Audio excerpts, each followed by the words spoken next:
So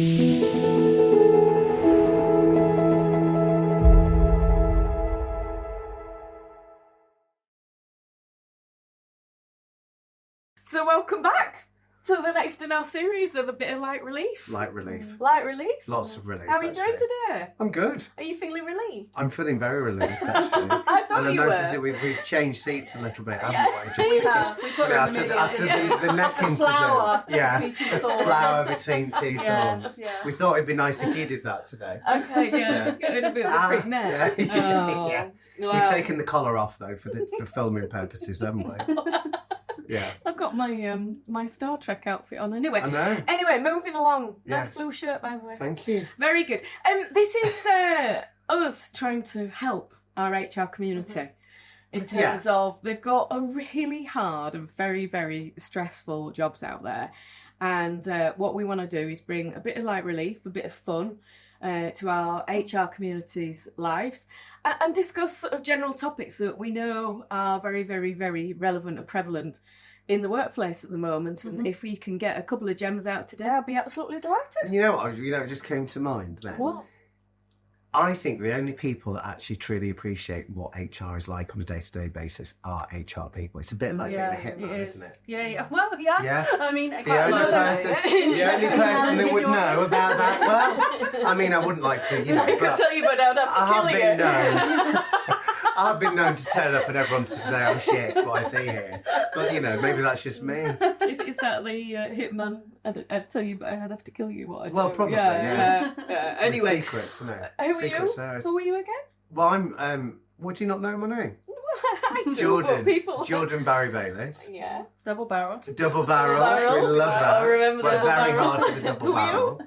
I'm Kelly York. Hello, Kelly York. Hello. Nice to see you. And today I'm Jeanette Ramsden. Oh, Good. Yeah. Serious Tomorrow day, should be serious someone day, very serious different. day. won't it? I thought we could talk about the global engagement. So tell us what that means to you. Global engagement. Well, Why is that funny? We're laughing. It's not even funny, is it? Well, what global engagement? it's the way you said it. I Oh think, yeah, that made engagement. Global. Engagement. Global. I'm going to have to get you to on track today, aren't I? I think so, yeah, already, a bit I can naughty, tell. a bit naughty. To me, there was a statistic that came out, and I know you're normally the statistic person, but that 85% of employees are not engaged with their employers. And that's absolutely shocking, I've got one horrendous. to add It's to a that as well. massive. Yeah. And 60% of the global workforce are just quietly quitting without anyone realising that they're just slowly sneaking out the door. That doesn't surprise me. Problem. Why do you think it is then? Yeah. Come on, Jordan. I think there's lots of factors to this. I think first and foremost, I think in an environment where we focus on profit above everything, then leaders are taking their eye off the ball when it comes to the engagement of their own people. I think we haven't invested a lot in leadership over the last kind of 5 years, in which case, our managers now equipped with the right skills. So, for example, in organisations I've worked in recently or I've consulted to, we've been very focused on making leaders coaches. Oh, give it a ding. That, by the way, is when we do a gratuitous plug. For one of our key skills. But I think... we're still operating in autocratic leadership. I think we've got that convergence of the boomers rolling off shortly with a very set, entrenched style of leadership. Very different. I think then you've got a generational workforce looking up and going, well, that doesn't really work for me, and I'm not coming to work for you to tell me what the right answer is. And I think, I'm not sure that there's enough focus on what is the benefit of leaders engaging their people. And we know, don't we, the organisations that get this right outperform their competitors by 30%. Yeah. However, they're few and far between, and I think they're becoming more and more rare, and they're the ones that we write books about. Yeah. Do you think there's a rebound piece still of COVID as well? I think people learned to manage and lead very differently during COVID, and I think actually it's taken us much longer to come out of COVID than it is to us to go into it. I feel like, weirdly, we adapted much quicker going into something that was a total catastrophe, but on the way out we seem to have kind of held on to some of the behaviours that weren't the best behaviours during that period of time as well. I think it's engagement as well, really. Well, I think so, and I think what we're seeing more and more is a lot of our customers are insisting on their employees going back into the workplace, and But what we're also seeing when we're recruiting on behalf of organisations, Oh God, isn't it?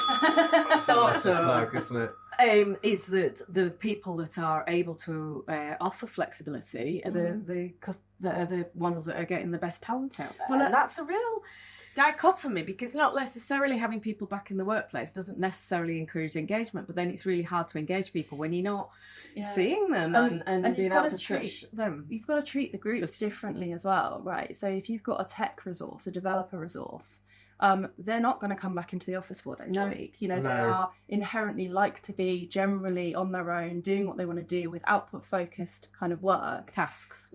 They don't need the engagement necessarily from the business the same. So trying to pull those back into the business the same. So you need to have different channels in terms of how you attract and retain and engage the talent. You do, and it's really interesting because, I mean, one of the topics one of the conversations I'm having a lot of at the moment is top talent will negotiate what works for them. They have the pick of organisations they work for. They're not going to be confined to, well, you've got to be in the office 3 days a week. They're just going to say, well, I'm not joining your organisation. It's really so.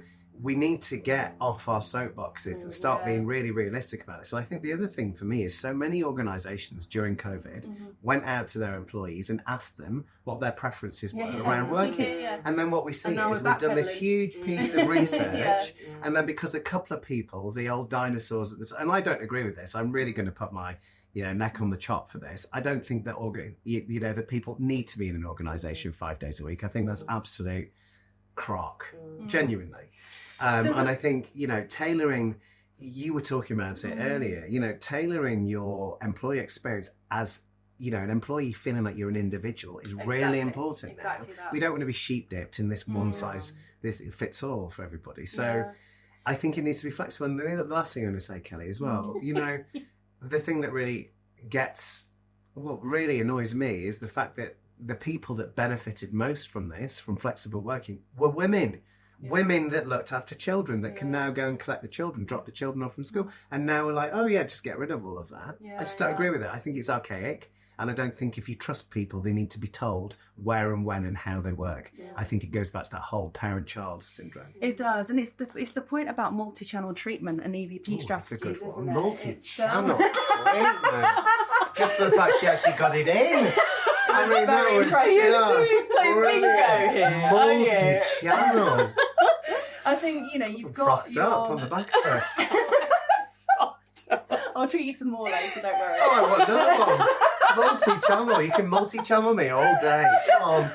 I think you've got, obviously, your early careers or people that you're repurposing or reskilling that absolutely need more time and commitment in the offices and with people to learn from and develop. You've got, obviously, your tech talent that's a total different ballgame altogether, as I said earlier. And then you've got all the other types of people with different diversities, different sector experience, different relevant skills. So there isn't a one-size-fits-all, is there? And I think that's the problem. So we're trying to tackle engagement as a one-size-fits-all. And also you had these really fixed kind of areas of businesses where you thought, well, they couldn't possibly work from home. So customer service was a great example of that, wasn't it? And then all of a sudden, when the pandemic, everyone worked from home really successfully. And then they were really nice to the customers because they were really pleased that they just put a load of washing on and then they came and took your call about your credit card. And I know, we're making light of it, but I think flexibility is really important. And we've operated within these infrastructures and these kind of systems since Victorian times. This whole organisation design kind of hierarchical structure that we operate within still goes back to the 1900s. Yeah, so it does. So what do you think HR's role in this is? Because it's not just HR's role to do engagement, and yet they do tend to take responsibility for it, don't they?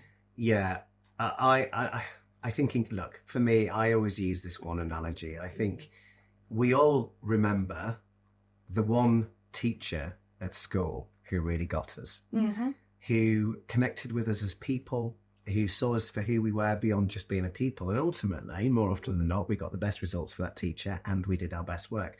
Now, to me, leadership is no different from that. I agree. And let's be really honest. I think the one thing that really frustrates me, far too often I go into organisations, sat around the top table, and senior leaders forget that leadership is a privilege. It comes with responsibility. And at the end of the day, the best leaders inspire their people. And that's what we're here to do. We're here to create the next generation of workforce. And if we're not doing that, then we're doing something seriously wrong. And I think at the moment, going full circle to where we started, cost and expense and profit at the expense of everything means that leaders are not focusing on their people at all. They can't. They're in free fall. Strategies aren't working. They're having to take costs out. And actually, too short term. Yeah, no, I agree. I think if you were to ask the same question of myself, which I know you were going to, because I butted in, didn't I? I couldn't stop talking. I was so excited by multi-generational. No, multi-channel generation. Multi-channel. For me I think HR have got to work with organisations to give them the right infrastructure that works for the organisation. So there's two things. There's the infrastructure, then there's the leadership, and actually there's a sort of a third little bit of the flexibility that I think that our different generations are looking for, different flexibility. So there's the flexibility, but you have to have the infrastructure there so that people understand that part of their role is still to network, actually. In order to do that, you've got to sort of encourage that from a leadership point of view. So those would be my sort of three comments, really. And I think the key thing as well is that, again, the emphasis on engagement is all about HR again, but actually engagement should be owned by the whole business. 100%. And it's really unfair that, again, that's a HR activity and their business isn't engaged. Well, actually take some ownership as well as leaders of the business, because actually it should be washed through the whole organisation. It should, and I think what's really interesting as well, if you look at workforce's belief in the fact that they do these engagement surveys every year, and then their belief in leadership to do something with that, to create meaningful action planning is really low. So it's kind of like, why are we constantly surveying our workforce for engagement and seeing how engaged they are, and then we're not actually doing anything about the things that... at the end of it, right? So again, and that falls down to leaders. And budgets and there's lots of things, isn't there? So it's just not being given. But it's a bit like, why spend loads of money on HR if you're not an HR-led business and you don't believe the value of it? That's a plug. There's huge value. No, but I'm, genuinely, in the organisations, and I think as an HR director, you get a really quick read of this. This is part of your job. You go in, is this an organisation that's going to really get to a spot where it really believes in its people agenda? Some of them are, and some of them aren't. And in the ones that aren't, quite often I'll say, okay, if you don't have any value in this, if there's no value in the basic stuff, outsource it. It's cheaper. You get proper MI. No, but it is. And then there's that blended approach whereby, in really good HR functions that are truly strategic, they focus on the strategic stuff, and then the operations run like clockwork, and that's outsourced. I agree. So, it's kind of, it's horses for courses, but I think early on, it's important that the CPO or the HR director gets a really clear read of that, and same with engagement. Yeah. And I think, again, it links all back to the leadership and management piece, which we could spend all day talking about. And no doubt we will on another session.